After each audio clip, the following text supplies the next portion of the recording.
This is the first lecture I've ever done where I get to drink while I talk. This is awesome. Oh my goodness. I need to teach this way. My students would love it. I'm so nervous. Thank you for being here. I am so excited to talk with you here at the Strand, a place that I actually love. When I was a student, a grad student here in New York City, you know, grad students have no money. I'm sure any grad students here? Or any people who remember what being a grad student is like? So this was the only place that I could shop for books because of the $1 and $2 things outside that have been here for 1,000 years. So it was my favorite bookstore. It still is. And now I can actually buy a book inside, which is really exciting. But I still go for the $1 and $2 stacks. And it's also especially exciting for me to be here and talk about Cuba, which is another place that is dear to my heart. I call it my soul home. I never feel more at home than when I'm there, even though I'm not Cuban, I'm Puerto Rican. And there is a famous poem by a Puerto Rican writer, poetess, called Lola Rodriguez de Tio. And she wrote a poem in the 1800s, and she said that Cuba and Puerto Rico are two wings of a bird. And Cuba and Puerto Rico were in the struggle for independence at the same time from the Spanish Empire. And they were raised by the same parents, but they went very different ways when they grew up. One went to become part of the United States in this weird colonial thing. That's the next talk. We won't do that tonight. Which is Puerto Rico, of course, and now you've probably seen some of the headlines about how difficult it is there. And then Cuba, the opposite way, right? Completely separated from the United States, not by their doing, by the way. We have made it that way.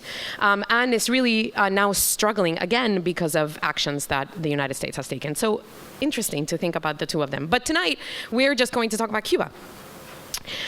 So I would like to thank David and Chris and the ThinkOlio team for being so kind and being so excited when I said, what do you think about talking about Cuba? And what do you think about going to Cuba together? And they were like, yeah, let's do it. So thank you for that, and for their generosity. I'd like to thank everyone here at the Strand. They were so kind today with the presentation and how do we do it and how all of those things. So thank you for that. And thank you for being here on a Friday night when it's actually nice and warm. So I really appreciate it.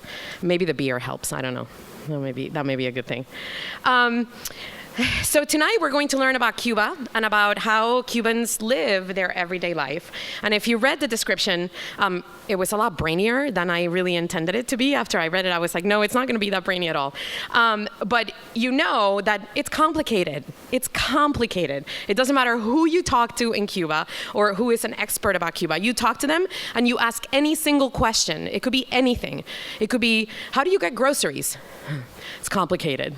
Right? Or how do you get to work every day? Well, it's complicated. I go, it's insane. It's the best answer. And when you come with us to Cuba and you meet our guide, whose name is Javier Delgado, you will ask him 1,000 questions. And the first thing he will say to every one of those questions will be, well, it's complicated. And then he'll go into an explanation, right? So, you can imagine that what you see in the news every day, especially over the last 2 weeks, doesn't have much to do with the reality of Cuba today, right? I mean, you can see some things, you can see the streets, some of this stuff may be familiar to you. But my job today is to really give you some historical, political, and perhaps even cultural context to challenge the idea that there is this clear separation between communism and capitalism. At least in the way that Cubans think about their daily life. And of course, communism and capitalism in the case of Cuba and the US means a lot more, right? It's good versus evil. It's the right way versus the wrong way, right? It's everything we have in this country fought to protect, right? Our capitalist way of life. And that means that we have to be in opposition to the Cuban way of life, the communist way of life, right? So my goal tonight is to make that a little bit less clear and make it more complicated for you so that when you leave and people tell you, what did you do tonight? You'll be like, it's complicated, right? That's my hope. All right, so you're gonna see a bunch of pictures and they're gonna scroll and scroll and scroll. You're going to see some typical images of American cars of the 40s and the 50s, of course, and other tropes that you've seen in a million other places. But I hope that you will also gain a sense of what life looks like, what the landscape looks like. And don't worry, they're going to keep scrolling while I chat. And at some point, you can ask and say, what's that? You're welcome to do that. I teach undergraduates every day, so I am really happy to be interrupted, trust me. These are all my pictures. I took all these pictures in all my travels throughout the island, and they are images of Havana, Santa Clara, Santi Espíritu, Ciego de Ávila, Cienfuegos, Camagüey, a journey from west to east, from the magic of the capital city to the pride, dignity, and resourcefulness of the outlying provinces. So good. All right, so let me just do some basics, right? I'm a historian. I like history. I have to bore you for a minute. So, Cuba, largest island in the Caribbean, right? It's about the size of New York State. So compared to our country, it's not huge, but it's big, right? It's an island, it's big. The island has over 11.5 million people, so it's quite populated. Over 2 million in Havana alone. So this makes Havana the most populous city in the Caribbean. Most interesting, I think, is that about 80% of the people that live in Cuba today were born after the triumph of the revolution in 1959, right? So it's a relatively young population, although now there's lots of worries about the population getting older and not enough babies being born. So there's all of these interest from the state in making sure that women have babies, right? Because women are delaying, of course, their childbearing years. So why is this important? You may be asking yourself that they're born after the revolution. Well, I think what that means is that most of the people that live in Cuba today have lived under the revolutionary government. And so communism, the revolution, the Castros, right? All of these things are just what they know. It is part of their daily life. So when you say to them, don't you remember how things were like? They're going to be like, no, not at all, right? My grandmother was born after the revolution. So it's really interesting to see their perspective, right? So the first thing that I want to sort of challenge is this idea that Cubans are living under a system that they do not want, because that is not true, right? Cubans want to change parts of their system, right? They want opportunity. They want the embargo to be over. They want to have be able to run a business, maybe run two if they want to, which they do. I'll tell you how they do that. But they don't want to change their system. They don't want to say, down with communism, let's bring in capitalism. That is not the way they want to do things, right? They want to protect the gains that they have made, the things that the revolution has been very successful at. Things like access to education, access to medicine, access to human dignity, right? I mean, we don't even think about that, but it is a very important thing for them. You see, if you see any homeless at all, which you don't often, but if you see somebody who doesn't look right, somebody will care for that person. The next day, you won't see them. And they're not put in jail. They're just taken care of, right? So that kind of social responsibility for each other. They want to protect that. They don't want to get rid of that. And they are worried about what switching from a communist economy, which you'll see, it's not that clean cut, to a more capitalist one will do that. Will people really be concerned about their own individual well-being above all, right? And listen, people are human, and there are people who, they want to make a buck, they want to wear nice shoes, right? Just like all of us. They want to be able to live well. They don't want to have to worry about where food is coming from their family. But there is a different social construction of responsibility that really shocks you when you see it. I'll tell you more about that. Okay, so you also know that almost 2 million Cubans live here or live outside of Cuba, most of them in Florida, which is why we have what is happening now. And there are large communities, of course, in New York, New Jersey, California, and a larger Cuban diaspora that is in many other countries, including Puerto Rico, Spain, Ecuador, and Mexico. Ecuador and Mexico being some recent countries of choice for Cubans leaving. So one more paragraph of boring historical stuff, and then I'm done, I promise. So Cuba was among the last of the Spanish colonies. The only one that lasted longer was Puerto Rico. And they gained their independence after 1898 in the Cuban-Spanish-American War, although they had been actively fighting the Spanish for 30 years. So since 1868, there have been at war with Spain. The U.S. steps in 1892 and rules Cuba as a protectorate until 1902. But the U.S. remains involved in Cuban government, even to this day, as you know. But they actually directly intervene in Cuban affairs from 1906 to 1909. For those 3 years, Cuba was U.S. occupied. And in 1912, and again in 1917 to 1922. Right? And these are all the years, by the way, of the good neighbor policy. I'm not quite sure how good of a neighbor that was, but just to say. So after Fidel Castro and the other rebels, which of course were called barbudos because they had these huge beards, defeated the U.S.-supported Batista dictatorship in 1959, a brutal dictatorship supported by the U.S. government, supported by the U.S. mafia. Really phenomenal story if you're ever interested. The relationship between the island and the U.S. became even more strained, right? I mean, it was difficult, right? The U.S. formally broke diplomatic relationships with Cuba in 1961, and since then, the relations between the two countries have been, well, you know, complicated, as you're going to see. So in December of 2014, there was great hope when President Obama reestablished bilateral relations, right? He was received in Havana with great just love. And there was so much optimism in Cuba about what this meant, that they would be able to, that the embargo would ultimately be lifted, that these were just steps being taken to make things more fair, to open up business in particular for the Cuban people, not for the US, but for the Cuban people. And it was such an incredible time to be there. My first trip to Cuba was in 1999 during the special period, but the recent trip, I started going regularly in October of 2015 in one of the very first academic delegations that went to Cuba to try to explore ways that we could partner with Cuban universities, some of the best universities in the world, by the way. Anyway, I'll tell you more about that later. Our current administration, who we will not name, has moved backwards to a policy of disengagement and direct confrontation. And these changes have really damaged the progress and economic improvements achieved under the policy of the Obama era. In early 2018, just to give you a little bit of a timeline, the administration drastically reduced the number of embassy personnel in Havana. There's only one embassy and it's in Havana, and they basically told everybody to leave. And this was due to some so-called sonic attacks. I'm sure you saw this in the news, which of course have been proven false. And, you know, we knew that from the beginning that it was false, but, you know, we had to go with whatever was happening. And then last December, 2018 also, the Department of State actually closed the U.S. Citizenship and Immigration Office in Havana.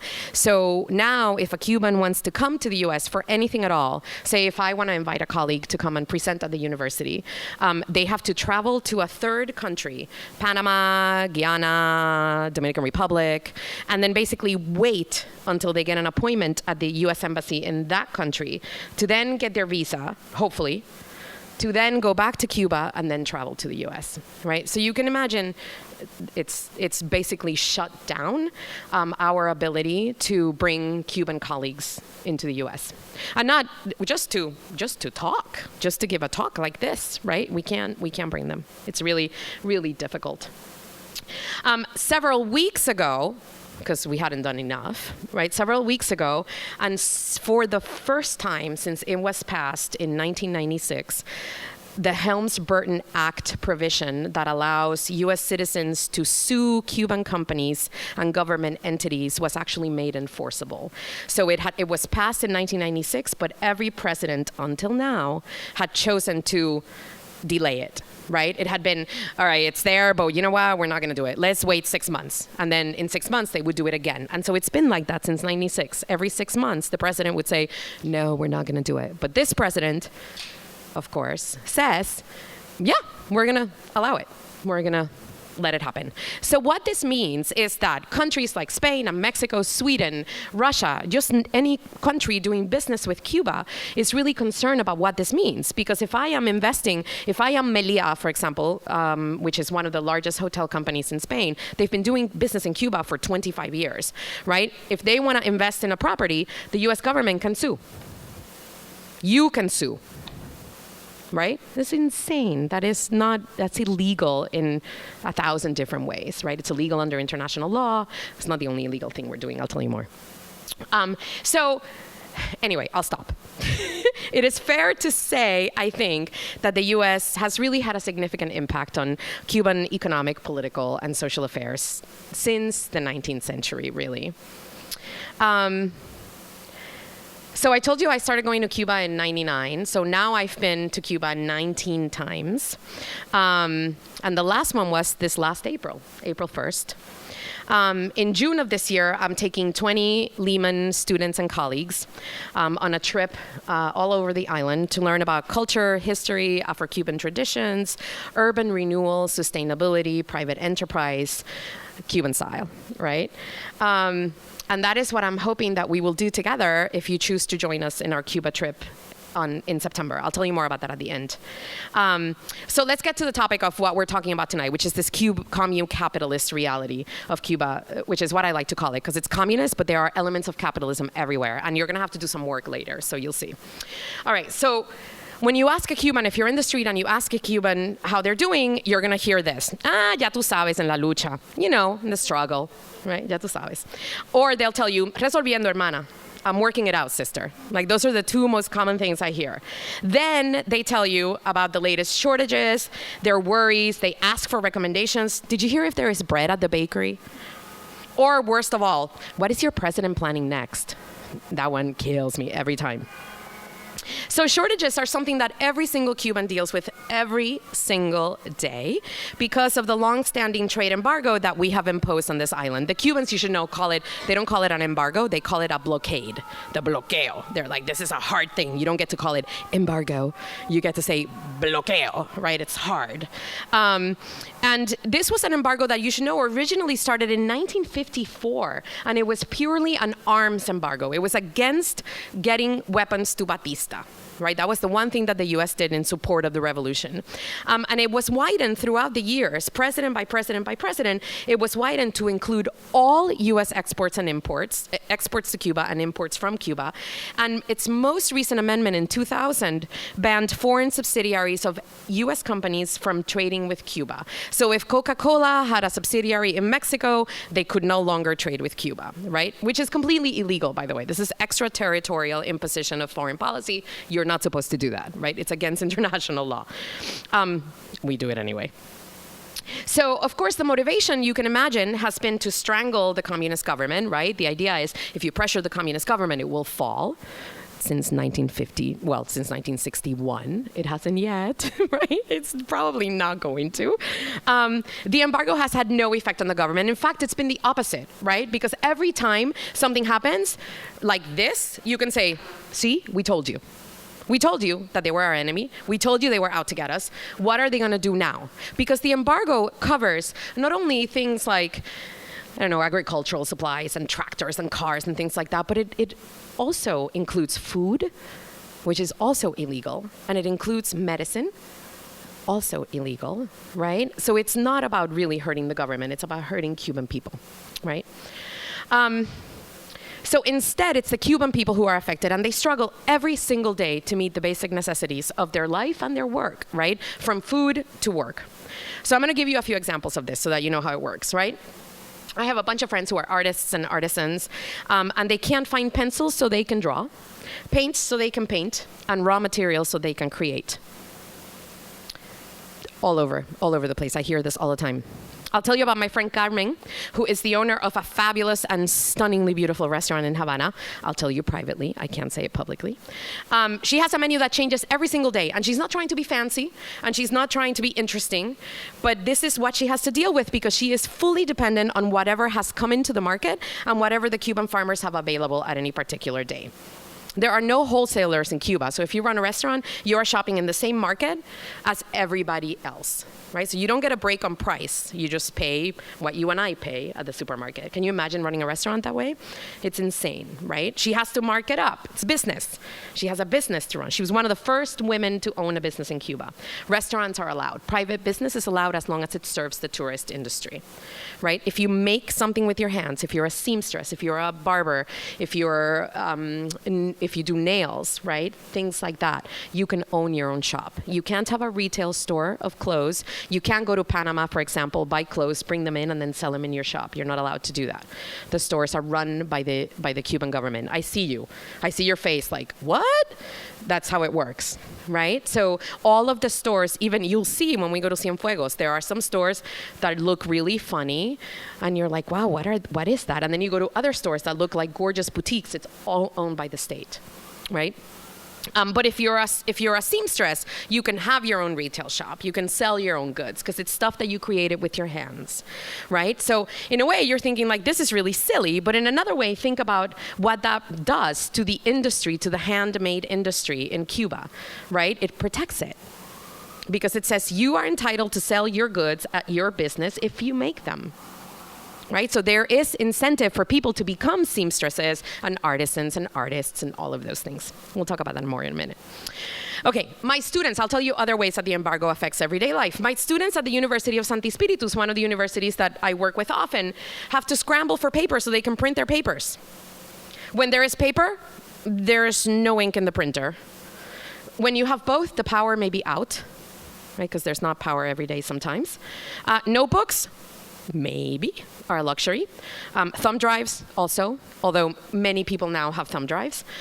So think of the students that you know, or think of yourselves when you were a student, or even going to work every day. Can you imagine without going to work or going to school without a bag of pens and notebooks and even a laptop, right?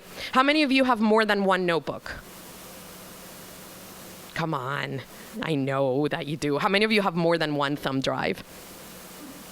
Right? I lose them all the time. It's so crazy, right? Not there, right? Maybe you even have a laptop.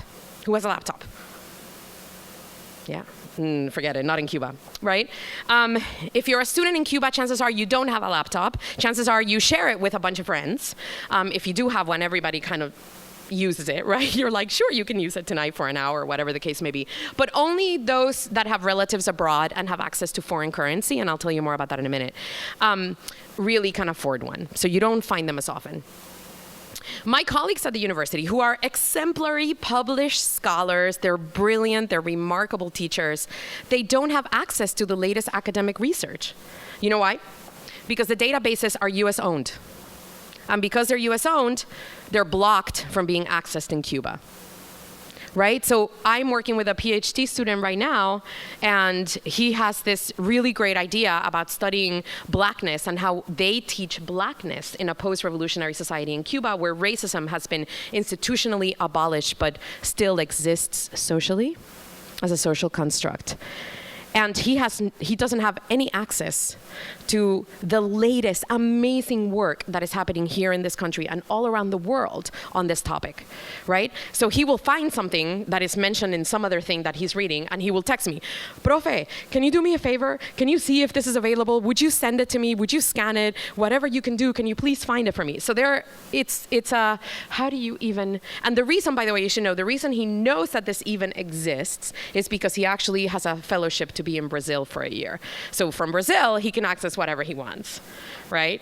So part of the work that he does while he's on fellowship is he just downloads enormous amounts of stuff that he can't get access to while he's in Cuba, and then he goes to Cuba for the next 6 months and studies and reads and writes, and then he finds another fellowship to go somewhere else. This is crazy, right? How do you do this? This is insane.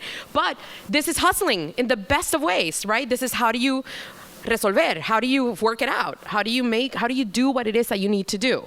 Which is total capitalism, right? It's a purest form of capitalism. It's how do you achieve your goal? How do you get ahead? How do you advance, right?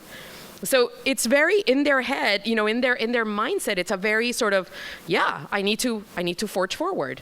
I need to become whatever it is I want to become, right? I need to work hard to be better than my parents, to be more educated than my parents. Same thing, right? To be more successful than my parents. I want to have a business. I want to have two, etc. So that mindset is there, has been there all along, even though it is in this communist context. More about that in a minute. Okay, let me tell you something else. My friend Joaquin, who's a professor, works evenings as a waiter so that he can make additional money in cooks. Cuba has two currencies, the Cuban peso, which is what everybody has. Cuban salaries are paid in pesos, 25 pesos to $1. is the exchange, right? 25 pesos to $1. Cooks are Cuban convertible currency, and this is what foreigners use. So when you go eat in a restaurant, you pay in cooks. If you go to a tourist restaurant, excuse me. If you go shop at a store, you probably will pay in cooks. It's very rare for foreigners to have pesos in their hand. Mm-hmm. I was in the 90s and we used to pay in dollars. Yes. So the dollar was outlawed. When was it? When did that happen? I think in 2000, after the latest round of restrictions on the embargo, Cubans answered back. So I use this term, and it is not brainy at all, but I think it will help explain some things. But I use the Cuba and the U.S. relationship. It's an oh really kind of relationship from the 60s, right? It's always oh really, right? So even if you go back to the 60s, right? Like Fidel Castro wins the revolution. He comes to the United States. He is welcomed in Harlem. You've seen the pictures, I'm sure. He goes to the UN. He makes a speech. People are not really that concerned about him, right? But then there are these things of, oh, he's going to be a communist, and the Cold War is in full swing, right? So communism is like, what are we going to do, right? So he comes into, he's actually not that detested, not yet. He's not enemy number one. He's maybe enemy number 10, but he's not enemy number one yet, right? So then he says, I am going to nationalize. He says, I am going to allow Russia to come in and refine. Noel, help me out. I'm losing track. I have one of my PhD students is here, so I'm going to put him on the spot. So Cuba decides that they're going to own the oil companies, right? It's U.S. oil. Is it the other way around? Is that the second step? Is that the second? Oh, really? They asked the U.S. to refine Soviet oil. Soviet oil. Thank you. That's what it is. So they asked the U.S. to refine Soviet oil. The Soviet Union starts selling Cuba oil, right? So they say, okay, American companies, would you please refine our Soviet oil? And the United States says no. And so Cuba says, oh, really? Well, we're going to nationalize all the oil refineries, and now they're going to belong to Cuba. So then the U.S. says, oh, really? Well, then we're going to do a trade embargo, and you're not getting anything from us. And Cuba says, oh, really? Well, then we're just going to join forces. And it's like that. It is totally like that, right? So in 2000, with the last level of restrictions, when they were, prohibited foreign companies from trading with Cuba, Cuba said, oh, really? And then they implemented this, the dollar is now outlawed. Right? So it's always like that. There's always this back and forth of reactions, right? And I'll give you a more recent, like a really recent example. When I was in Cuba in 2016, before our current president was elected, Cuban undergraduate students are not allowed to come to the U.S. Graduate students are, but Cuban undergraduates are not allowed. They want them to finish their degree there. They want them to go abroad, but not until they graduate, right? So we had been asking if that was going to change. And part of it was the preferential immigration treatment that Cubans have, where if they're in this country, they can ask for asylum and get it automatically. Only people in the world where this happens, right? Not anymore. Anyway, Obama changes this as part of his bilateral approach. And he says, we recognize that this is unfair to you because we are giving preferential treatment to university students, to doctors, to people like that. And so we will recognize your sovereignty, and we will do what we do with other countries and not allow Cubans to just come and stay. They have to prove their case for asylum just like anybody else, right? So the Cuban Ministry of Higher Education was really excited about this and had begun talks with many of us about, if we send undergraduate students, how do we make sure that they're safe? Like, how can you tell us that you're going to take care of them, that they're going to have a great experience, and that they're going to come back to us? And we're like, oh my God, this is the greatest thing to have ever happened, right? We were really excited about it. The second Trump was elected and switched the policy, right, which was a few months after his tenure, and said, I am putting restrictions again, they took that back. They said, oh, really? You can't have our students anymore, right? So it's always like that. It's a back and forth between one and the other. All right, so let me tell you about my friend Joaquin, who is a waiter also because he needs additional money in cooks, which is this convertible currency. So instead of dollars, now it is this CUC, cook, right? And the exchange is $1.15 buys you one cook. So the US dollar is taxed 15% when it converts into currency, right? That's another, oh, really? It's another oh really moment, right? So my friend Joaquin makes 750 Cuban pesos as a professor. That's his salary, which is about 25 cooks or $30. That's what he makes a month, right? He has a 1-year-old baby that needs diapers still, and a box of like 30 diapers costs 8 cooks. And that's more than they do here because instead of those diapers coming from Florida, which is only 90 miles away, they have to come from China or Spain or Russia or wherever, making them significantly more expensive, right? So he cannot spend a third of his salary, because he makes $25 a month, in one packet of diapers. He can't, right? Because then how does he pay for everything else? So he works as a waiter in order to earn money in cooks. So on a busy Saturday night, he can make 10 cooks in tips. Right? Between his salary and tips, he makes about 10 cooks. And that is the equivalent of 250 pesos, a third of his salary for the month, in one night. Right? So it's crazy, right? But that's what he does. That's what he has to do, right? Because he can't get diapers at his professor's salary.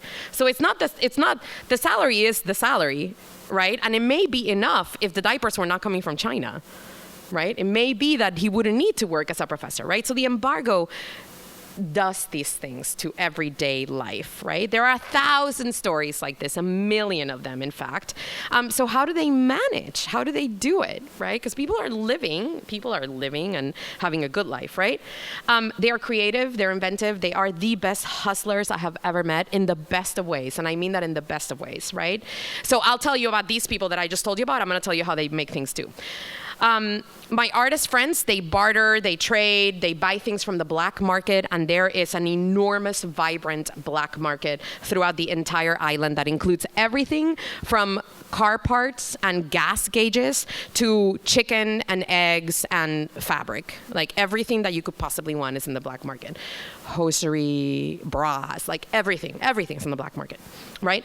So my friend Diana, who's an incredible painter, asked me last summer to bring her some paint. So she explained this. She explained she could get them from the state store, because they have a state store where if you're an artist, you go and you shop for really discounted supplies, right?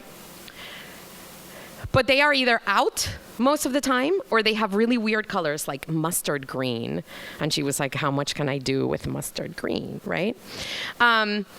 She could also get them from the guy who sells them, who gets them from his aunt that lives in Panama, but they're too expensive, right? Or she said, perhaps I could bring them for her, because she had checked on Amazon and the prices were a third of what the guy was charging on the street. Right? She said, I'll pay you back. I promise. I've got the money. I just sold some paintings, and I have the money. So would you do that? And I said, of course, I'll do that. Yes, absolutely. I'd known her for years. And I was like, of course, I'll be happy to. And I brought about 25 of those little paint tubes, that are, I don't even know how much they are. They're like $4 or something, along with all of my clothes for the week, right? So when I gave them to her, she was so excited. She kept talking about the different colors. She was like, oh my God, it's blue. Oh my God, it's red. And she was like, I haven't seen this blue in like a year, because she was so used to the shortages of the store. And she was like, here is your money. And I was like, please, like, I don't need, it's okay. Like, if I go out in my head, I'm thinking like, I'll have 3 cocktails and it will be fine. Like, don't worry, this is much better use of my money, right? So I didn't say that, of course, but in my head, I'm thinking, really, it's not that big of a deal, go ahead. So then the day I was leaving, I stopped by the art gallery that her family runs, and she had packed up my favorite painting of hers as a gift. Right? And she was like, take it, it's yours. Like, I can't even think about it. This is typical. This is how it happens, right? Somebody has a blank wall in their house. Somebody else has cement. The artist says, I need cement to fix my roof. Okay, paint me the wall.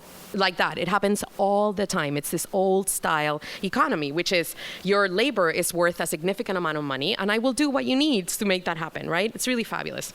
All right, my students at the University of Santo Espíritu, they share laptops, they share notebooks and pencils, they write on every piece of scrap paper that you can possibly imagine. Professors work with them so that they can work from digital files, and everybody has an adapter that goes from a thumb drive to your phone so that you can then work on your phone, because if you don't have a laptop, you probably still have a phone.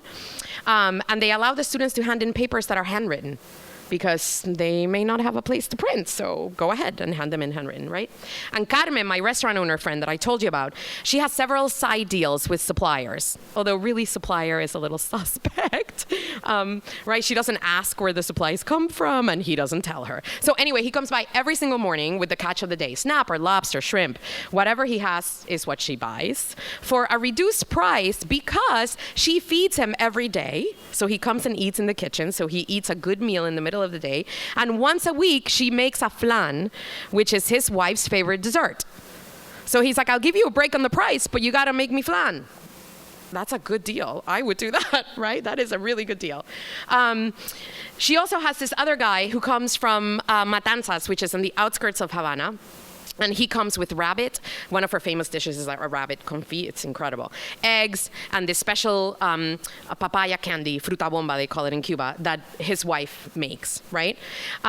So she buys in CUCs, which is the convertible currency, because she runs a restaurant that foreigners go to, so she has access to this currency all the time. And this farmer guy in the country would not have access to it at all.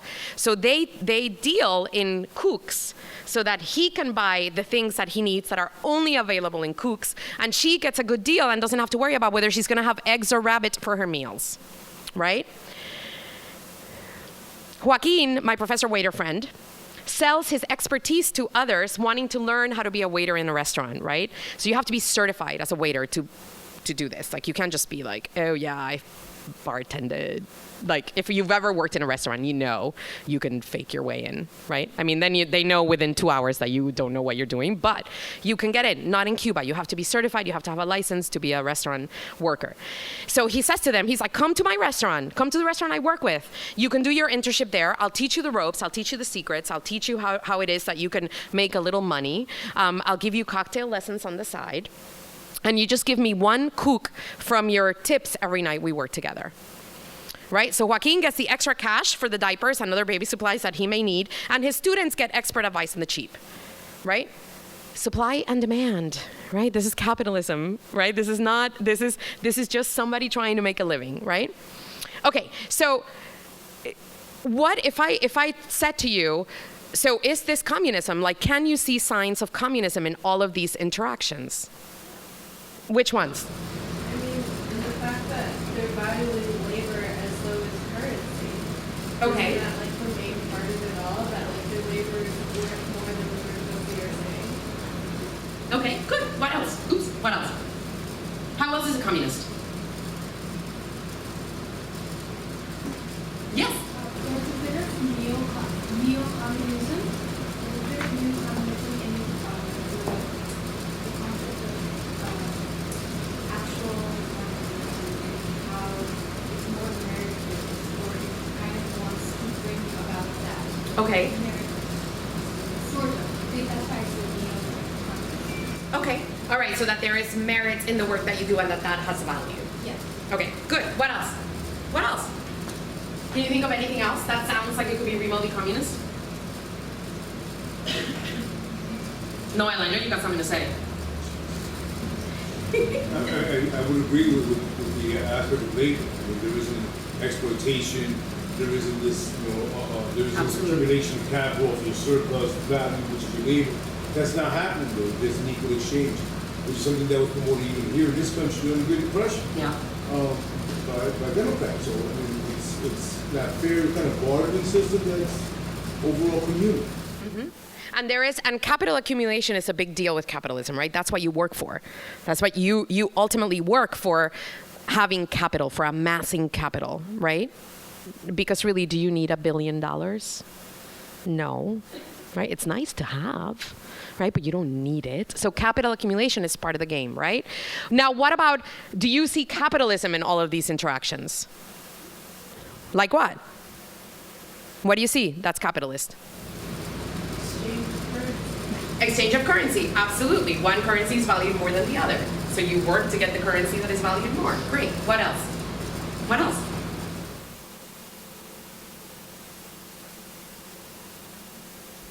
Any other ideas? You know what? When I say the word capitalism, what do you think about? Profit. What else? Entrepreneurship. Absolutely. Yeah. What else? And by the way, I should tell you that in Cuba, they don't use the word business. They use the word entrepreneurship, which is very, very interesting. That somehow seems less capitalist, than business in their language, right? Empresa. It's just, no, we don't like that. Anything else that you can think of that is capitalist, right? There is value here. There is investment, right? When my friend asked me to get paint, she said, I just sold some paintings and I want to invest. That's her word, right? Invest. She wants to invest. She's investing in her business, right? This is what we do in capitalist societies, right? The owner of the restaurant, Carmen, she expanded and built out a terrace that she was using for storage. She cleaned it out, put a beautiful couch in there, and now she has this like private little thing that people can come and have a beautiful meal, romantic. It's beautiful. It's so beautiful. So she expanded. That's capitalism, right? That's capitalism. The difference is there is a real interest in the Cuban government and among people to really control this idea of capital accumulation. So you can have one restaurant, but you can't have two, right? Or you can own one main house, and you can have one house maybe in the mountains or in the beach so that your family can go and have vacation. But you can't own 4 houses in the city. It's accumulation.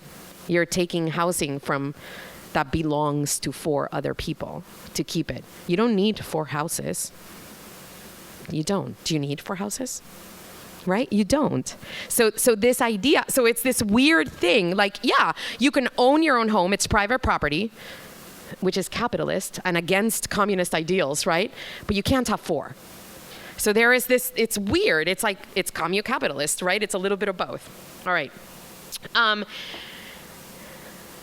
Any questions so far about how business works and how, and anything that I've talked about so far? I know it's a lot, so any questions? Yes?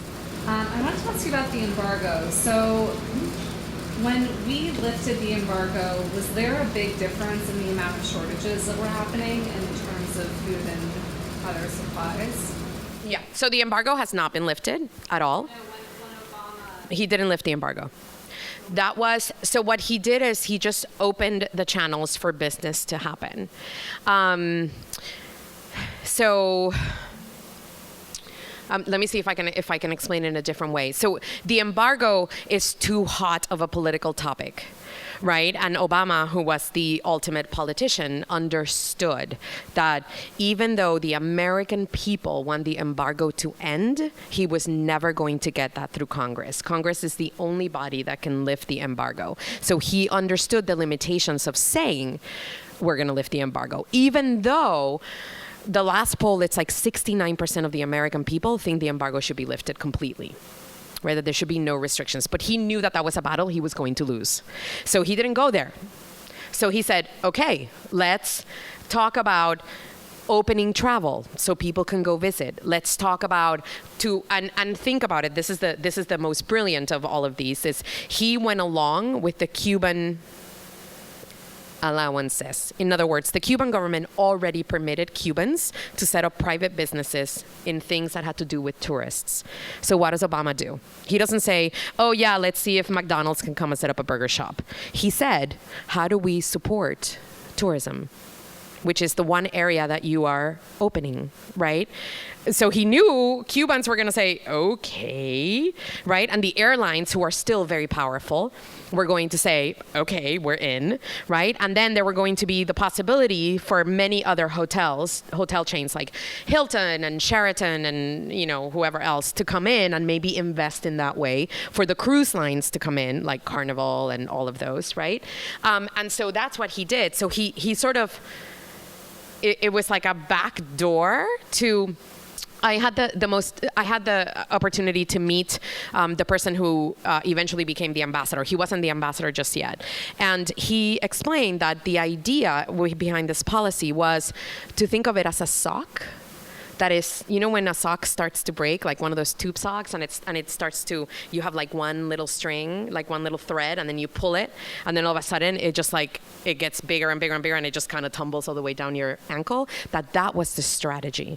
That you would start with one little thing, and that would lead to something else, and that you were not talking about we want the Castros to be gone because Raul Castro was in power then, and Fidel was still alive. So it wasn't about that. It wasn't about we're going to topple the government. It wasn't about this is a government that needs to go. It was about the thread in the sock. You know, it's going to happen all by itself if you just let it be. People will choose what they want, right? So there wasn't a lifting of the embargo. He knew he wasn't going to win that battle. So that it has never changed. That has been, it just gets more restricted. And then why is it so expensive to import things from China? Like, I mean, most of the things that we have here are from China. Is it because the quantity is not as big, or? Yeah. Yeah. I mean, it's supply and demand, right? We are importing for, how many people do we have in this country now? Does anybody know? 320 something million versus 11 million, right? And we have a lot of disposable income compared to other places in the world, right? In Cuba, there is no disposable income. Noel, were you raising your hand? Exactly. Yeah, they don't have buying power, right? Because most of the salary, so everybody is a worker of the state. Most everybody, I should say, they're a state worker. So you get your salary from the state. It's a very reduced salary because you don't pay for housing, you don't pay for medical expenses, you don't pay for educational expenses, you don't pay for daycare, you don't pay for any of that, right? So your salary reflects the investment that the state is doing in all of those agencies. It's still not enough, and this is one of the problems, and this is why people are not as happy as they could be, and they want some change. If you are an independent worker, right, in Cuba it's called a cuenta propista, an account owner, basically, it's what it's called, your own account owner. Then what happens is you register with the state as a cuenta propista, and then you pay taxes to the state so that you can then have exactly the same rights as anybody else. So state workers don't pay taxes because they're already coming out before you even get your check, right? But if you're an independent worker, you pay so that you can then have free healthcare and free daycare and free education and everything else and free housing and all of that. Mm-hmm. What if you were trying to go to school there? Mm-hmm. Like, do you have to pay that tax? You mean you as an American? Yeah. No, you go for free. Yeah, Noella. So there are a lot of American citizens who go out there and get free medical training. Med school. Med school programs and college from all over the world. And it's free as long as you commit yourself to working in areas that need the assistance. There's a former NFL star who's out there now getting his medical training. Yeah. And as long as he goes back to Oakland and says what he's going to do, it's fine. So the deal is they will train anybody for tuition is free. It used to be that room and board was also free, but the Cuban government can no longer support that. So what they do is you pay for room and board and tuition is free. Can you imagine going to med school for free tuition? Oh my God, this is amazing, right? Same for law school, same for university, whatever you want, it's all free. You just have to cover the other expenses that are not related to tuition, right? So, No, you can do it as an undergrad also. And Cuba, you begin when you're 18 years old, you begin your career. So med school starts when you're 18. Law school starts when you're 18. Working on your PhD starts when you're 18, right? So Cuban scholars tend to be a lot younger than us because we spend so much time in college, right? 4 years in college, 6 years on a PhD program, maybe something in between before you were trying to decide, right? Med people, right? Medical doctors. Oh my God, it's like never ending, right? In Cuba, you're done in 6 years. You're done. It's over. Like you go back to the field, you're 22 years old, right? And you're a doctor, you're a full medical doctor. If you have a specialty, then that takes longer, of course, if you're a cardiologist or a surgeon or something like that. But for the most part, you go back after 6 years, you go back for 2 years. The deal is you pay back by service. So you go back to whichever community needs you most. And then you work for 2 years as a community doctor. And if you're a foreigner, then you make a commitment, like Noel was saying, that you're going to go back to your community, to wherever it is that you are, and you're going to go and work there, right? So in New York, you would go to maybe East New York, or you would make something like that to an underprivileged area that would really need your services. You make that commitment. That is you're supporting the revolutionary ideals of we work together to make our society better, right? So Other questions about anything that I've taught? Yeah. I was just gonna add. So I have a cousin in Cuba, and I think you're glorifying him a little bit because he wanted to study computer science, and he went to like go take his tests, and they were like, no, you're not going to do that. You're going to go into agriculture. Like that's what we chose for you. He couldn't take his test?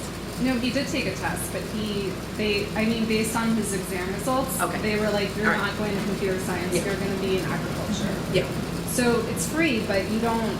Here we have the option to choose what we want to study and not have a test limit us. So there's a little bit of a trade-off.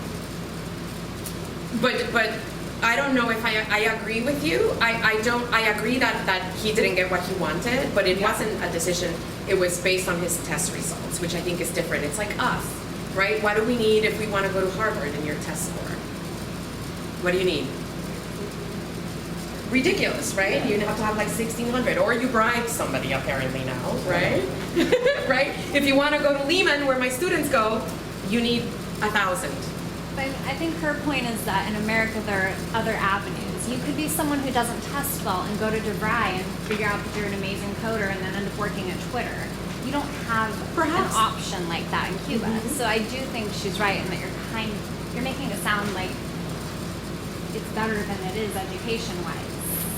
Because there's, I get to you. me, you're being Absolutely. restricted that much wouldn't be worth the trade-off of the free education.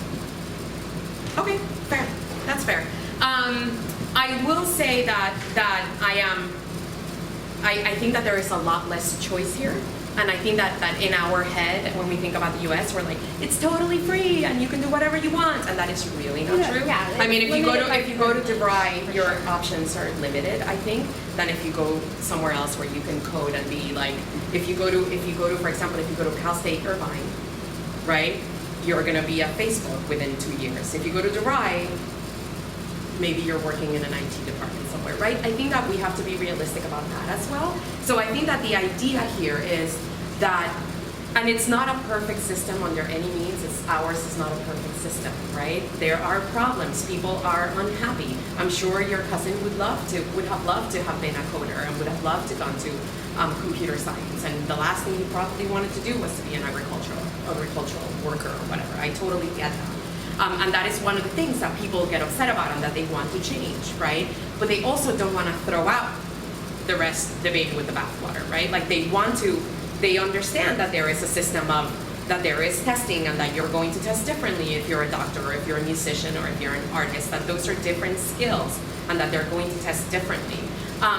One of the things that is happening now, because it evolves all the time, is that if you're an older person and you have been in college and you have been doing a career and you want to change, you can do that. And it didn't used to be that way. So I think as society changes and there is much more influence from the outside, and the Cuban government realizes we better figure it out so that people are happier in doing whatever it is that they want to, how do we create opportunity?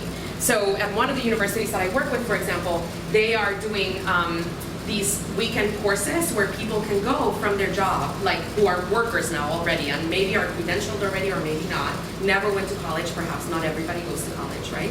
And so they come back and they can take Saturday classes and get certified and move on to a different career path. The other thing that happens when you graduate from college is you're guaranteed a job in your field. It often doesn't pay as well as you would like, but you are guaranteed a job, which is also another interesting difference between their system and ours, right? Okay, let me see. You had a comment. Yes. So I think earlier you meant education as an institution of like model of, let's say, a capitalist society, which is very reflective of the American colleges here. And Okay. the context of Cuba, and then let's say Scandinavia, actual resourcefulness, right? I think that's where you were going earlier. Just a comment.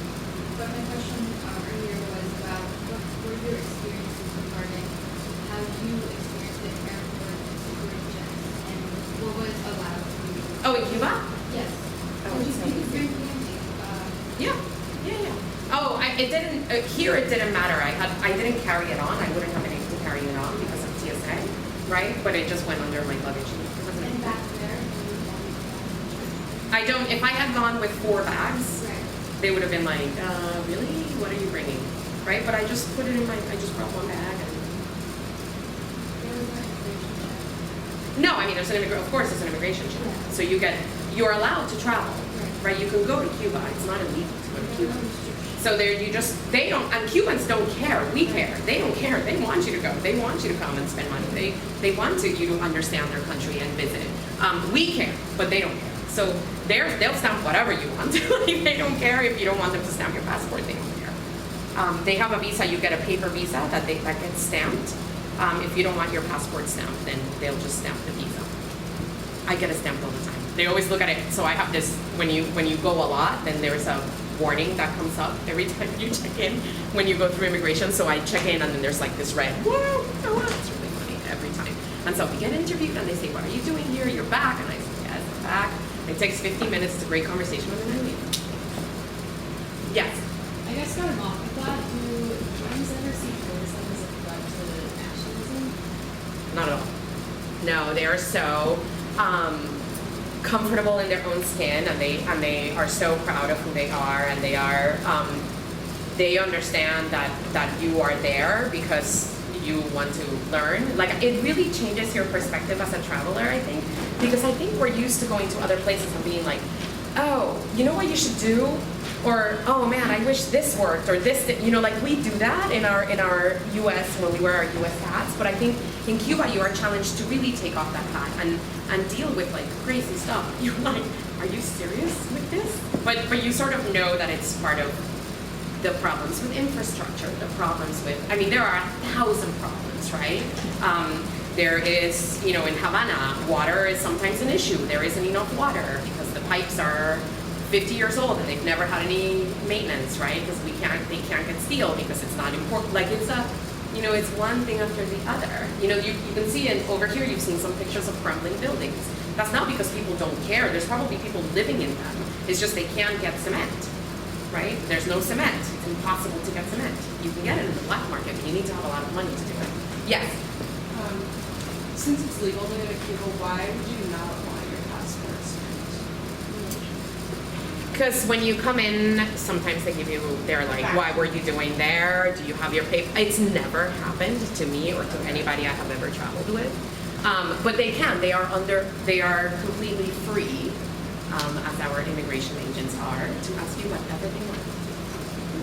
Right? You can say, I don't want to answer, but then, So some people are, especially older folks, they remember the times when you couldn't travel at all and you really couldn't have your passport stamped. So they get to be a little nervous. They can be a little more, I don't know, are you sure it's going to be okay? Am I going to get arrested? You're fine. It's legal. We're totally covered. It's fine.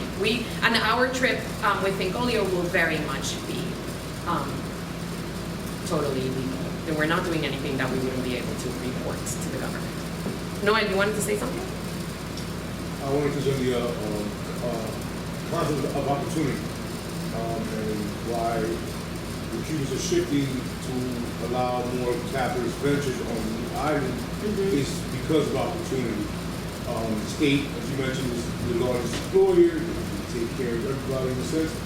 But when you allow a bit of more capitalist ventures, then it takes that pressure off the state in order to provide more opportunities for people in the sense of education, mobilization, and better security. Thank you for that. Anything else? Yes? What is the spread of wealth in Cuba? Is it like a middle class to 1%, or is it mostly middle class, or not even the spread of The class structure is really weird, and it's a lot flatter than it is here. I think people would like to tell you that there is no class structure, but in fact there is. But it is related to who has relatives here. That is where the difference is, right?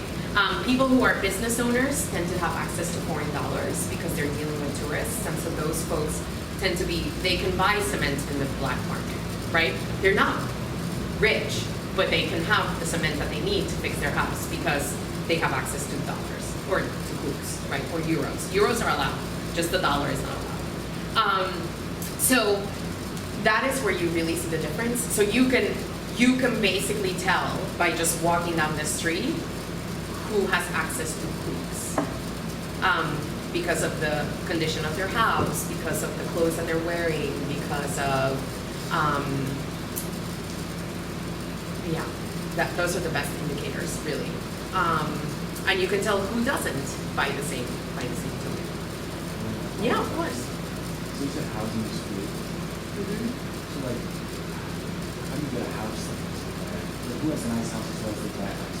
It's free. Like, So you can get a house. So now there is private property. It wasn't allowed. That is a new thing, right? So now you own your house. Now you can actually sell your house, right? But it's all very strange. The way it happens is there are no mortgages. That doesn't exist, right? So that you have to have the cash. So it kind of all happens at once, right? So like you look at a house that you really like, right? You know that you're going to try to sell your apartment for, I don't know, $5,000 because the house is next to you sold for 5 or 7 or something like that. So you figure you have a sense, but there are no like appraisers that tell you what it's worth. You just kind of figure it out. And then you do, and there are auctions actually, which is a new thing in Havana, and it's incredible when you see them. But anyway, so you have your house, you're going to buy your house for you want to sell your house for $5,000, and you also saw this other place. You have $1,000 save up, so you're going to sell your house. You have 6 total. Then you saw this other house that's a little bigger. That you make a deal with this person for $6,000. You're going to pay them. So then you do the sale at the same exact time. So you sell your house to that. Somebody buys your house for $5,000. You buy that house for $6,000. That other person buys another house for $7,000, and it goes on. So it's like a really complicated thing. And if you may have the money ready to go, and you may have a deal ready to go, and if the person changes their mind at the last minute, it's over. Like there's no contract, there's no like, here you go see a place, you sign a contract, you give your deposit, they can't sell it out from under you. Well, they can, but you know what it is. Like normally they don't.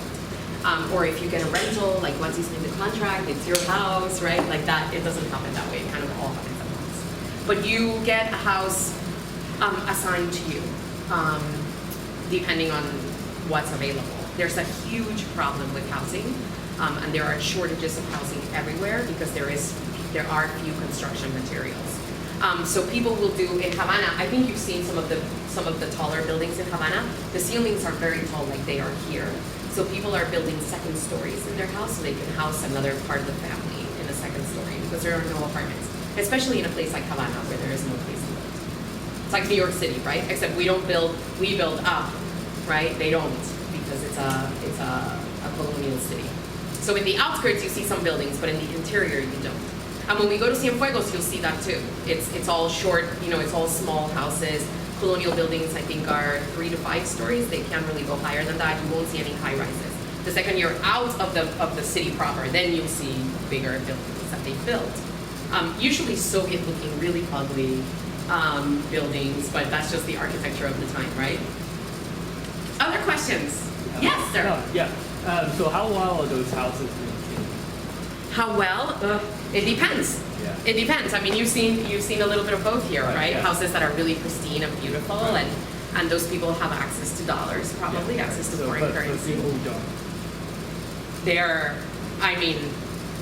You go into somebody's house, somebody invites you to their home, and you go, and there may be that the staircase is only half, because the other half has crumbled. Right. So you're like, okay, I'll go up. You just hope that it's not going to crumble. It's just, that's how it is. You see other houses where the facade is kind of like this.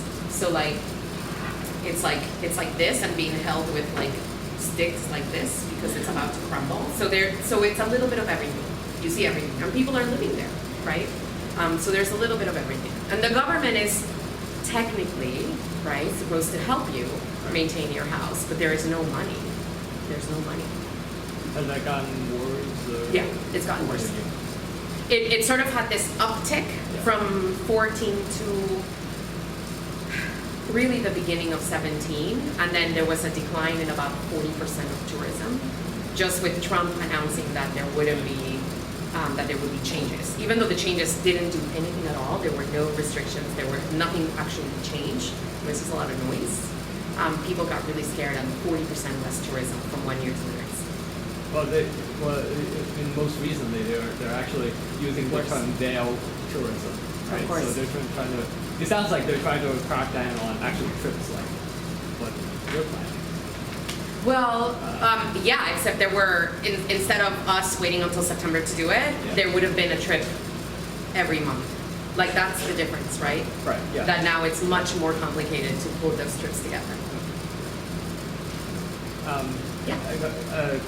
Could you talk a little bit about the relationship between the Cuban government and the Cuban exile community? I imagine that community is also... There is no relationship. It's a contentious relationship, Yeah, right? Yeah. So Cuban migration has happened in major waves throughout the history of the revolution, right? So the first major out migration was right after the revolution. And those people very much identify as exiles. You know, they were escaping from abuse, they were escaping from a revolution, and they still very much feel that way. Yeah. So that generation of the people that came in the 60s are exiles, period. Like, that's how they see themselves. Then there was another wave in the 80s, which happened in a boat lift, in a massive boat lift. And, you know, hundreds of thousands of people Cubans came, most of them settled in Miami. And those are known as, they left out of the port of Mariel, and they're known as the Marielitos. And they are a lot less resentful to the Cuban government. Most of them have gone back. Most of them travel back and forth all the time. They don't really care. You know, like, they're sort of like, yeah, it's fine. There needs to be some change, but, you know, they're not voting for Trump, right? They tend to be, the migration, the exile migration in the 60s was a professional, predominantly white migration. The Marielito was a less professional, less capital, because they had already been under a communist system. So it wasn't that they were less skilled, it's that they had less capital to invest, right? A much more Afro-Cuban migration. They were characterized as criminals, lunatics, and gay, lesbian, bisexual people were included as lunatics in the narrative of this migration. So they had a much more different, they had a very different acceptance in the US, and they have a very different relationship with the government. And then the people that are coming now from the 90s on have no interest in they complain about Cuba all the time, right? They want things to change, like most Cubans, I think, even Cubans in the island. But they don't have that hostility of, I'm never going back until the Castros die, or I'm never going back until the dictatorship is toppled. Like, none of that. You don't hear much of that. You will hear people talk about it, right? There are every people in every group. I'm making generalizations, of course, but the more recent migration, they have gone back 1,000 times. They go back all the time. Whenever they can afford it, they go back. They have no restrictions. Although Trump is putting some restrictions again on family travel. So it depends. So it depends which generation you're talking to. Even in families that have been here since the 60s, I see you. Even in families that have been here in the 60s, like the grandkids, because they're now grandkids. Yeah, like, they're like, you're not going to Cuba, and they're like, yes, I am, and they just go. There is an interest in returning. There is an interest in learning what it was about, and there's lots of this online if you want to see, like, videos and documentaries about people really going back and just understanding what it is that is so beloved about this place, right? For their parents, but also understanding the reality of life here today, and that it isn't everything that has been portrayed in the media, that it's much more complex, right? Yeah. Not to go off topic, would you say this mirrors like Puerto Rican migration? Not at all. Not at all. Not at all. Okay. No, there is no. The only exile migration of Puerto Ricans was really after Maria, and they're not really exiles. They're taking refuge because there was nothing there. It was destroyed. Still is in many ways. Yes. I'm sorry. Yes. Sorry, this is not a big question. A big question? Big. Awesome. Go ahead. Based on everything you said, most Cubans today or after the revolution, they're young. For me, I'm in my 30s. I feel like my consciousness of Cuba basically is the little I learned in school. There was that moment in the 90s, the boy who brought here by Elian. Right. Yes, Elian. And all of a sudden there was this explosion of Cuban Yeah. American consciousness. And then that happened again because now there's all these pictures of him with Fidel Castro. But I feel like for young Americans, and I do think maybe Congress is starting to get younger, the consciousness of Cuba as this communist enemy is starting to dwindle. So from a policy standpoint, like what is the incentive to keep Cuba in this embargo? And I feel like most people aren't even aware of why it exists. And then the international community at large doesn't have this embargo. So why is there no pressure on the U.S. or is there just this great fear of the big mighty U.S. embargo on Cuba Noel is gonna be a lot brainier than I will, so I am going to let him do it, and then I will tell you what I think. But go ahead. I just found out it was weird idea.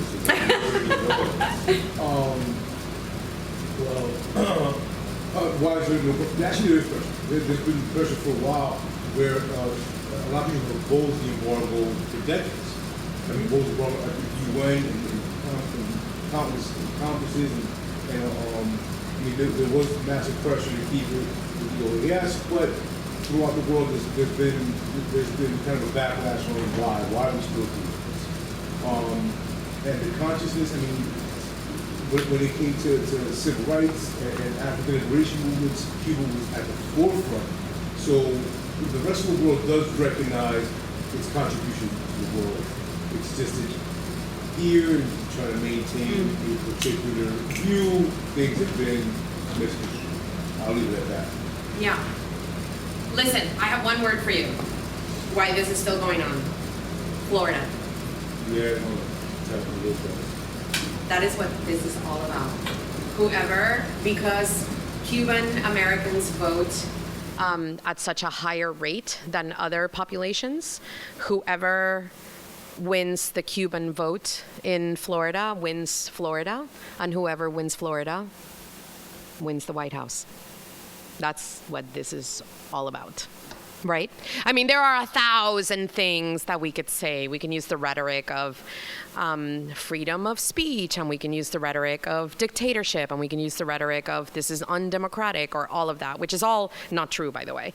But you can use whatever you want to that will justify it in front of the American people, but at the end of the day, it is about Florida. The second that demographic shift happens, where that vote becomes less important, it will stop mattering. So that is my completely, like inane and cynical vision of what this whole thing is all about. Okay, so I want to spend just a few minutes telling you about the other side of Cuba, right? Because it is joyful, and it is full of laughter and humanity and love and friendship. And I want to tell you about the endless conversations that happen throughout daily life, right? So when you walk to work in the morning, and this is what happens to me every time I'm there, it is so noisy. It is just full of noise, right? People are on the street. They're buying coffee and pastries or croquetas from a street side stand while they're waiting for the bus or the bici taxi, because transportation is really difficult. So there are taxis, bicycle taxis, or just a botella, which is a lift. Right? So you just stick your hand out and somebody stops and takes you, and you maybe pay 1 peso or you don't pay anything at all. They just do it for you.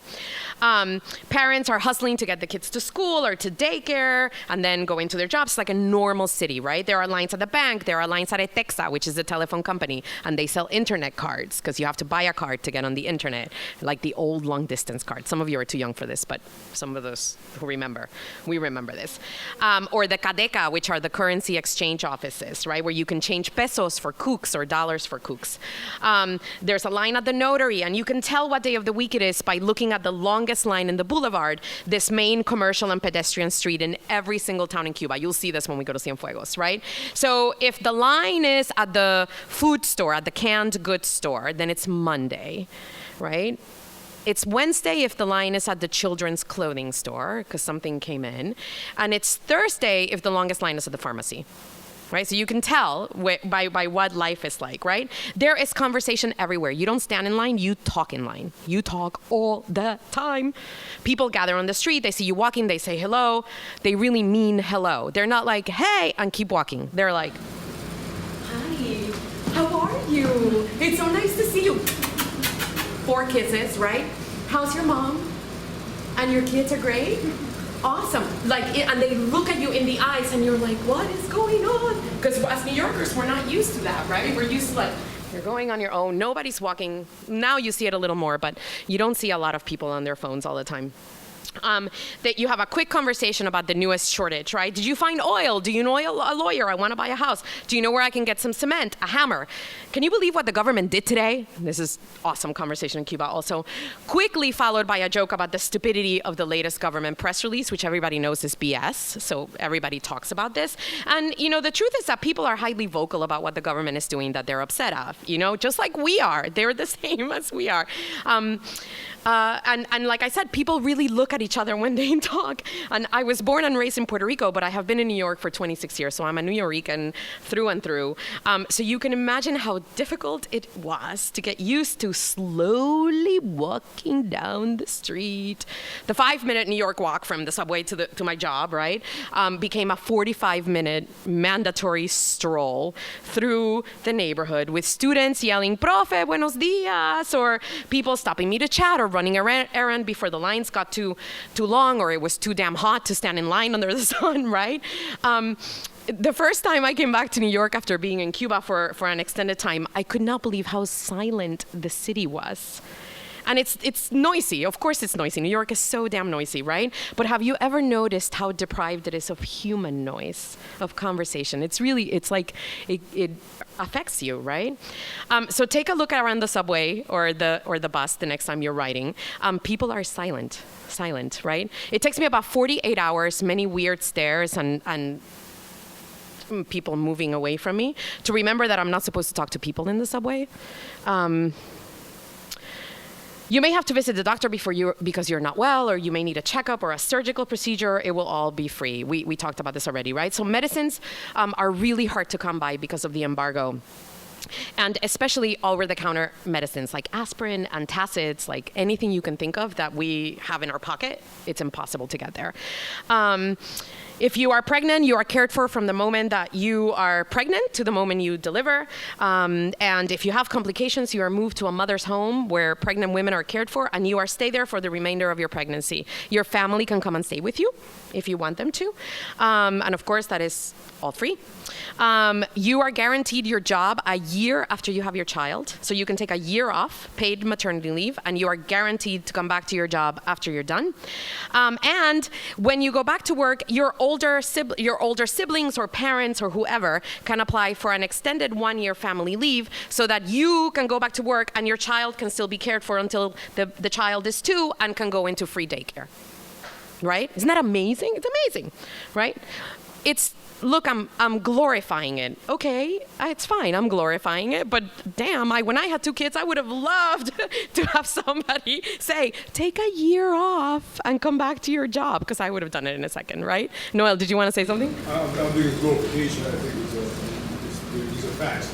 Also, if your child is born with special needs, Absolutely. the state pays you or someone that you trust to stay with that child. You're right. I forgot about that. Most people choose to stay home with their child and raise their child that may have an array of particular special needs. And that's only that. It's again a community of a society to do that for people. So it's not glorification, it's pointing out the communal aspect of which we all want to be part of. Mm-hmm. Yeah, right? Something that we all want. And the other interesting thing is art and music are just as valued as a career choice as medicine or lawyering or anything like that. And there is formal instruction in art and music from elementary school all the way through university. So what that means in daily life is that you are likely to hear music and see art everywhere you go. And you'll see this when we go to Cienfuegos.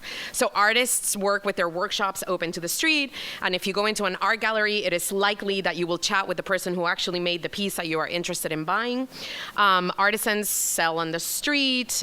You may catch a rehearsal of the city ballet company, which is why you keep seeing this ballet, this beautiful little girl as a ballerina. That's in Camagüey. And you just see them, right? And it's just all of a sudden you're there and there are girls dancing ballet on the street and you're like, okay. Musicians practice at all hours of the day. You may hear a group of teenagers blasting the latest reggaeton hit by Jacob Forever, while a group of old-timers who are playing dominoes in the street and drinking rum because it is too hot to do it inside the house are complaining about what are these kids listening to today? It's like normal life, right? You may walk by a house that has a toque because they are celebrating their Orishas Day, which is a ceremony that forms part of Santeria. Or you can witness a baptism in the local Catholic church, or you can hear the rock music coming from a Baptist service. It's crazy. It's crazy. You know where you can get the best roasted peanuts or the best coconut candy, or that Doña Fina has the most beautiful flower crowns for girls celebrating their 15th birthday parties, right? It is a life lived fully, even with these shortages. At the end of the day, at 6 o'clock, I sit in my balcony and I look down at the street. And this is my tradition. I have a glass of rum, which I will do when we're in Cienfuegos, you're warned. And I watch just life go by on the street, right? So middle schoolers walking home with big backpacks, all complaining, joking, trying to trip each other up.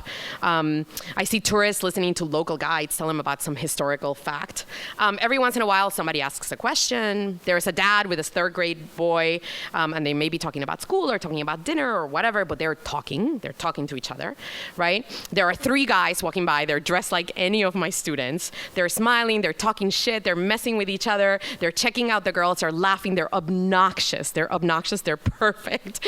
Across the street is somebody playing, really working on some plaster in some building that they're restoring. Another worker is just watching, but they're talking, and it's really loud, and they're being loud with each other. A man walks by, he has a Captain America t-shirt, he's got cool sunglasses, right? He has a garlic braid in his hand. And I wonder, where did he get it, or what did he trade for it? I haven't seen them in the market. Where did he find it, right? I see a line of BC taxis, and they're waiting. They're always in the same corner. They're waiting for their fare. And the drivers are all talking to each other because they're not busy, right? So someone will come by and visit, and they'll sit in the BC taxi, and they'll be like, oh, it's so hot, and they'll talk about the weather or whatever, and then they leave. Right? There's also a very drunk guy stumbling down the block. It's 6 o'clock, so he's dressed well. He seems Cuban. No one messes with him. Nobody messes with him. He's talking to himself, trying to cross this really busy street, and a woman helps him across the street and says, come, I'll take you. And he's like, thank you. He can barely walk, and then she goes on her way, and he keeps walking, who knows where, right? There is a 1950s truck full of workers that ride by. Some are laughing, others are napping, just exhausted from the day. And there's an old car without tires up on blocks, right? A few blocks away, and clearly this has been the project of the day. There are beer cans everywhere. They're hanging out, they're discussing who knows what. I don't even know, I can just hear them. And every once in a while, the men are going like this, and they're gesticulating, and the conversation kind of gets a little heated. Although honestly, I think they're just talking about the weather, and it has nothing to do with anything. It is rush hour, so every car that drives by is completely packed with more people than ever were meant to be in a car. Everybody is talking. I've been in these cars. Nobody is silent. Everybody's talking. It's so hot. What are you doing? Oh, it's nice to see you. Like, everybody's talking, right? There is a guy on a bike that is carrying a 9-foot pipe in one hand, who knows for what, I don't even know, and a bucket full of plantains hanging from the handlebars. And then he yells at a friend that he knows, this is hilarious, yells at a friend that he knows, and then rides by this beautiful young woman, and he says, hola, mami, te llamo, I'll call you later. And she it's the Caribbean, right? So she turns around and she puts her hands on her hips and she says, promises. And then she blows him a kiss and then keeps walking. It was awesome. Everyone is talking, everyone, right? This is Cuban life, right? There is noise and hustling and funny smells and too much honking. It is a life lived with an abundance of character and humanity, even with the daily economic struggle. It is a life lived with joy and laughter, even with the constant pain and longing for families separated by the government because of our relationship with Cuba, right? It is a communist life, and it is a capitalist life. It is wonderfully complicated, right? So I have learned, and you have already shown me, that whenever I talk about Cuba, there are 1,000 questions, and I'm sure you have some more now. So I would like to also tell you just for 1 second about the trip that we are doing in September 19th through the 22nd. We're going to the city of Cienfuegos in the southern coast of Cuba. And it is all French colonial. It's a city that was built by the French in the 1800s, and it is beautiful colonial architecture. It is right on the bay, so the sunsets are spectacular. Great food, great music, great art. We're going to visit Trinidad, which is a UNESCO World Heritage Site. We are going to visit a temple for Yemaya, who is the Orisha, the mother of the sea. She is our mother. And you will get to meet one of the practitioners of this, and you will get to ask ask questions and really interact. We will be living in casas, and these are hotels. These are homes that have been certified as hotels by the Cuban government, so they're lovely. They're much nicer than any commercial hotel. You will have a bedroom with a lock and a bathroom. It's like a real hotel. It's just in somebody's home, okay? A door that locks, totally safe. We will be traveling in a bus with a driver and a guide who are wonderful and knowledgeable and are both college graduates and can tell you everything that you could possibly want to know about what life in Cuba is like. And I will be traveling with you, which is really exciting. And I can tell you, as you can see, whatever other things that I can comment on in terms of the American perspective. I am not an expert like they are, but I can tell you other things that I've seen as I go through the years. We're going to spend a lot of time talking about Afro-Cuban music and culture and religion and dance. You will learn how to dance, so get ready for that. We will spend a little bit of time on the beach. We will look at art and talk to artisans about what it's like to run a business. We will eat in independent restaurants. We will go to one of my favorite places in Cuba, which is a restaurant owned by a woman and her daughters. So this is really super cool to talk about how they make it work. And she petitioned and she was able to open a second restaurant. So it will be interesting to hear how it was that she handled that. And what else are we gonna do? Oh my goodness. We're going to go visit an urban bee farm and an urban garden so that you can see what people are doing so that they have access to food when there is not enough imports. We're going to go to a tobacco factory so that you can see one of the iconic products of Cuban export. And we are going to learn about rum. So come. It will be great. So I think there was an email that went out today or yesterday, and I think I can't remember the schedule, but May 28th, is that right? Is it May 28th at 7? There will be an interest session where we will go over the exact itinerary and what the price includes and all of that. So if you want to come, please do so. I think once you sign up, you're told the address. So I can't tell you that. But I hope you come. And it should be really great fun. It should be a fantastic learning opportunity. And you will really get to see for yourself what it's like. Because we're not going to be hiding in a fancy hotel. We're going to be out all the time. Questions, comments, concerns, issues? May 28th in Crown Heights. Anything else? Yes?